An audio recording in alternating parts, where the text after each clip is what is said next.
Martin Shanahan, CEO of the IDA, we're delighted to have you here with us today for part of this series.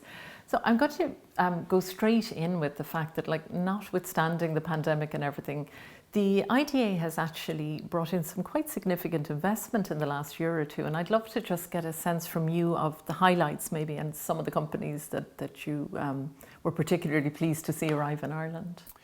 Thanks, Anne, and it's a pleasure to be with you. So yes, I think the first thing to say is that FDI has continued to flow during the last 18 months, despite the pandemic and all of the other challenges that ensued from that. In fact, in 2020, I suppose in the midst of the pandemic, Ireland increased its share of foreign direct investment into Ireland and the share within Europe. So that's obviously a very strong performance, and I think one of the reasons for that is the first reason is because of the strong base we already have, but then I think how quickly we were able to pivot as an agency, adopt technology, use online itineraries, engage with our clients in a virtual manner, and as other companies had to do. We've had strong investments right across all of the sectors with a wide regional spread. So whether that's announcements from Intel, or that's announcements from State Street, or that's announcements from the many technology companies that continue to grow here, it has been a really strong performance. It's fantastic, and we were talking before the interview just about travel kind of starting up again a little bit. Like you mentioned virtual there, but I presume it must have been quite a challenge, keeping the connections going during the pandemic. I think we were very fortunate on two counts. One, we were very fortunate that we have that pre-existing base, and those relationships already exist. So it's easier to keep those relationships going over a period virtually if they already exist. It is more difficult, obviously, with new name investors. And I think what stood to Ireland in that vein is that Ireland's reputation is very strong. So even if you were coming for the first time to invest in Ireland, which we had companies who came right through the pipeline virtually, they knew people who had invested in Ireland. They knew other companies in the same sector or peers that they've grown up with that had already invested. The other thing I think which really stood to us was our own pre-existing investment in technology. We were very technology enabled, and that allowed us to move quickly to a virtual world. Yeah, I mean, looking at sectors, I mean, we're probably famous at this stage for our, we've a very strong FDI in pharma and tech, and it certainly helped the resilience of our economy, I think, during the pandemic. Are they going to continue to be the major sectors, or are there other key sectors that you see kind of arising in coming years? So IDA has been very focused on what are a relatively small number of sectors in a way, which is technology, pharmaceuticals, medical technologies, international financial services, engineering, and food. But they are the sectors which underpin a modern economy. And again, this was reflected in how well those companies performed and how well those sectors performed during the pandemic. So we see those sectors being key to the future. They continue to be the major focus within our new strategy, which we launched in January of this year. But underneath that then, and within those sectors, there will be lots of change, and there will be lots of subsectors which will wax and wane within that. And we have areas of focus, whether that is cloud or AI or data analytics, or we're probably onto the third wave now of the pharmaceutical sector. We started with small molecule advanced pharmaceutical ingredient, then we were very successful in biologics and are currently very successful in biologics, and we see the next wave being advanced therapeutic medicinal products, cell and gene therapy within that. So we're all the time looking to what is going to be next. There are areas where Ireland and IDA were not able to compete previously, so heavy engineering, for instance. So we're not a major producer of automotives, but actually the future of the automotive sector is actually technology. It is what will go into the car from a technological perspective, and that is a space that Ireland can play in. So connected and autonomous vehicles is an area that is burgeoning, as is cybersecurity, where we've built up a very strong cluster in Ireland. Yeah, I'm thinking of people like Jaguar working on in Shannon, yes, the Shannon region. Yeah, they built up a nice facility there, and that is added to by others that are also involved in that space. Climate change, obviously, COP26 happening just shortly after we do this interview. I'm really interested in your own thoughts on the opportunities and the challenges. So, the challenges being things like infrastructure, the huge demand for electricity, the grid, etc. The opportunities as in the kind of industries that we might, have come into the country. I'd just love to get your thoughts on that. Thanks, Anne. So I suppose as I think about climate action and carbon reduction, which is a central part of the IDA strategy, there are three things that as IDA we're trying to do. Firstly, we're trying to support the existing base of companies to decarbonise. Many of them are obviously large companies that have a global approach to this subject and have very significant commitments in terms of achieving net zero by various points in time. But then there are also smaller companies, albeit fast-growing companies that maybe are at the earlier stage of their development, where we can support them with their approach to this. So helping that base to decarbonise and in line with our national ambitions, which the government has set out.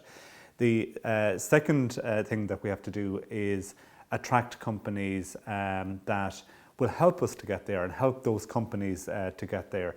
So companies that are developing novel solutions, innovative solutions to carbon reduction. And these companies are also going to be the growth companies of the future. So we have a very specific focus and lens on looking at which companies can help us achieve this, and in fact can help the globe achieve this, and ensuring that they have a base in Ireland. And then thirdly, IDA is a significant both land and property developer for enterprise purposes in Ireland.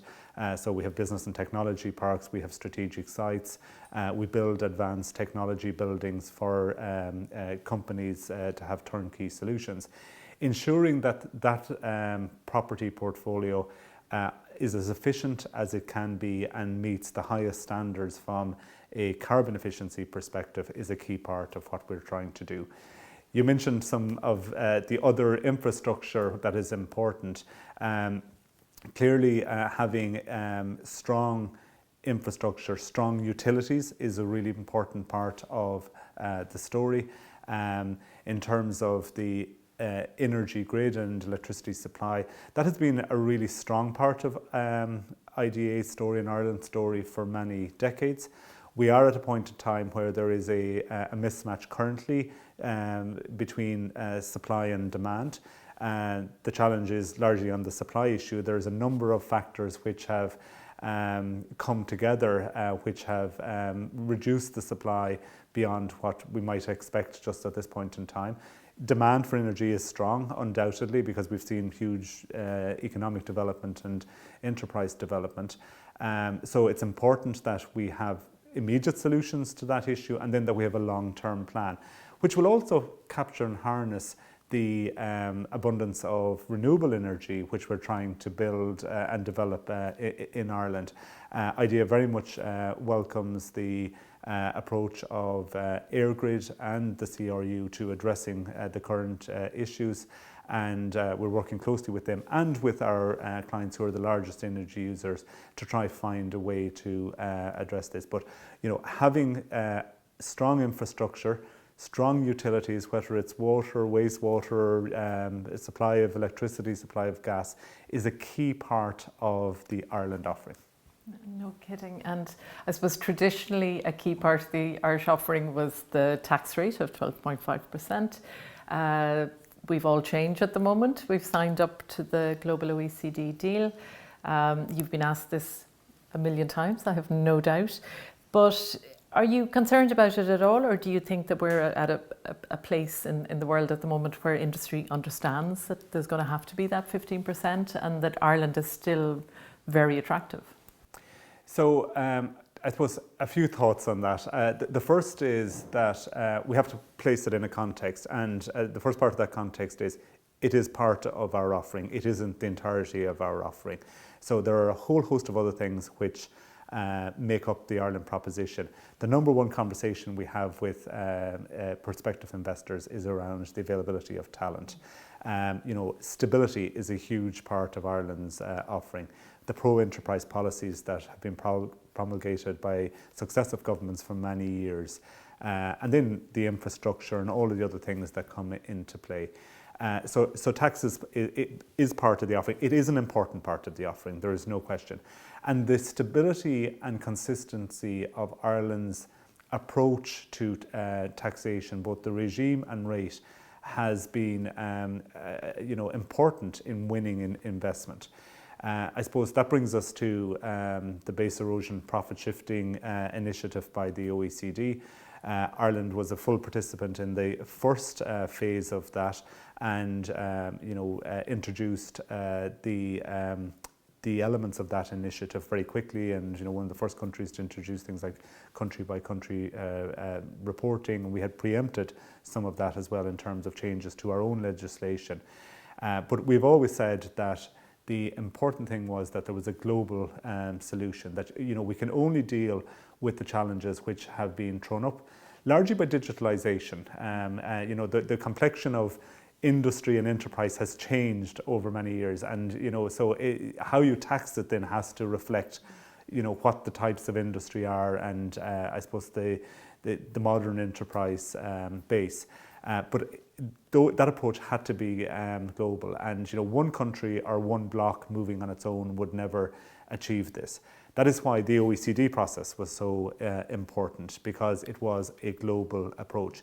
And again, over the last number of years, Ireland has been a full participant in that process, and a very engaged participant. And we saw over recent months where political agreement was emerging, first through the G7, then through the G20. Then we saw many countries enter into this agreement. And Ireland stayed outside because of a legitimate reservation, or reservations, I think, but primarily due to the fact that we didn't know in entering the agreement what rate we would go to, because there was text which reflected at least 15%, and at least means it could be anything above 15%.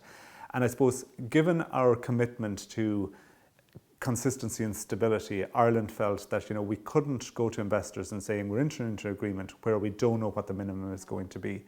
And so there were important discussions at both OECD level, indeed with the European Union colleagues, to ensure that we arrived at a situation where Ireland's key concerns were met, and that happened. That happened, over 2 weeks ago, and the government, and on a recommendation from the Minister for Finance, decided that Ireland should now enter this agreement.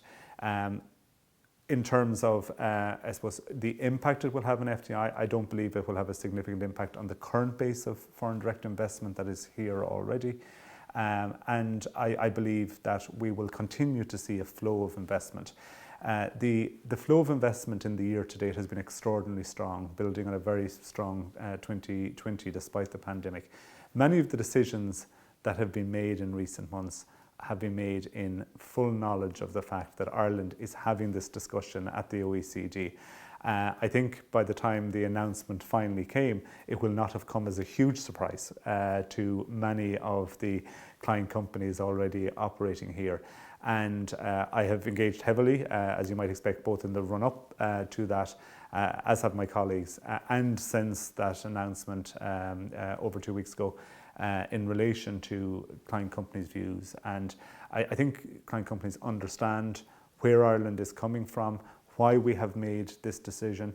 the efforts that Ireland made to ensure that the rate was going to be a definitive 15%, so that we could give that certainty that that was what we were going to.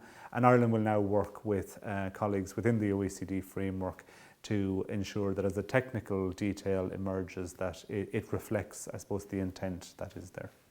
And of course, we also target emerging companies, don't we? So I mean, I presume there's plenty of companies who won't even fall into the 15% rate that should be still talking to. That is a great point. So I think, you know, a feature of our business for many years now has been targeting those fast-growing companies that are internationalizing for the first time. So they may be coming from the west coast of the US, they may be coming from Cambridge, they may be coming from other European or Asian countries.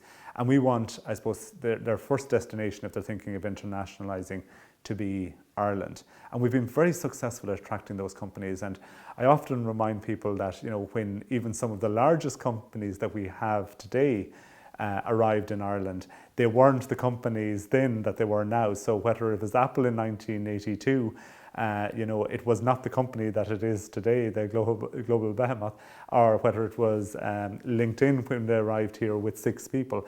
You know, they were smaller companies then, but we have companies certainly that are internationalizing for the first time.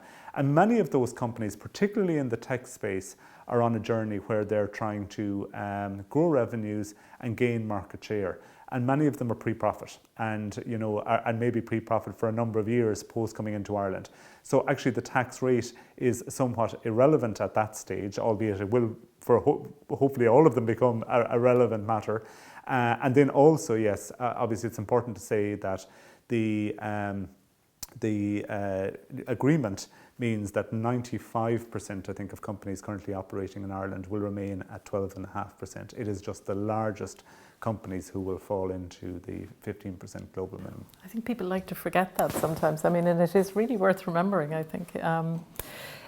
Brexit, good or bad for Ireland? Good and bad, obviously, but your own thoughts?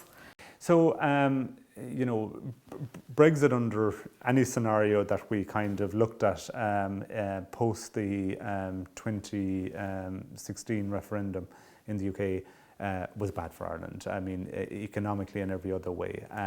And then it depended kind of how it evolved. I mean, if there was going to be, you know, a positive anywhere, it is that it would probably drive some investment to Ireland, particularly in regulated sectors, financial services being the most obvious, and Ireland has benefited significantly from that. But then I think, and obviously not just financial services, anything that's regulated, so pharma, medtech, also we've seen companies make decisions in relation to their European footprint. But then, you know, it also influences the flow of investment going forward. So companies now have, you know, a choice if they're going to invest in Europe. Do they want to invest in a location that's within the European Union, or do they want to invest in the UK? For some companies, the UK will be the answer. The UK in itself is a large market. About 50% of the investment that goes to the UK services the UK market. But for many companies now, they may decide that actually investing in a country that has access to the European market, the European labour market, and is regulated within Europe is a more attractive choice. The UK has been a very significant competitor for many years. It has attracted a huge amount of foreign direct investment coming into Europe, and I fully expect that it will continue to be an attractive market. And my comments should be seen in the context of the fact that, you know, overall Brexit, I don't believe is good for Ireland, but we obviously respect the will of the British people. So Martin, I'd like to finish on a question a little bit more about yourself, and it's something we ask in this series always, just to tell us a little bit about your own leadership style over the years, and I suppose what you see as a good leader. I think all leaders, you know, have slightly different approaches. So I don't know if there is a cookie cutter kind of answer here in terms of, you know, good leadership. I think the ingredients from my perspective is that leaders have to be able to articulate a vision and a mission and a strategy. And I don't mean that from an academic perspective, because we know that shelves are decorated with the most eloquently articulated vision, missions, and indeed strategies that maybe never have been implemented. I mean real live kind of visions that you and the team that you're leading, however big or small they are, know exactly where you're going and what you're trying to achieve and how you plan to achieve it, so that you can cascade this down and that the goals, objectives, metrics all are linked, and that you revisit this on a regular basis and realign it. Because again, we've developed our most recent strategy, which we launched at the beginning of 2021. We developed it in 2020 in the middle of a pandemic. So not a great kind of stable background against which to develop. And I'm sure there are things that, assumptions that we've made which may not play out. But it's more important that we have a line of sight as to what we think was going to happen, then recalibrate at the point when maybe it doesn't happen or it happens differently. So, having that clear vision and communicating that vision is important. So communication is the second element. You can't do enough. It needs to be two-way. You need to both articulate what you are looking for and where you're going so people can follow it, but also you need to listen and you need to understand and you need to be humble. There is no monopoly in knowledge, no matter what level you're at in an organization. And this is something I constantly say, everybody can, has a role to play. Everybody can contribute good ideas. I think we need to acknowledge and that we don't have all the answers as leaders. If that was ever true, I think, the last 18 months are a great example of it.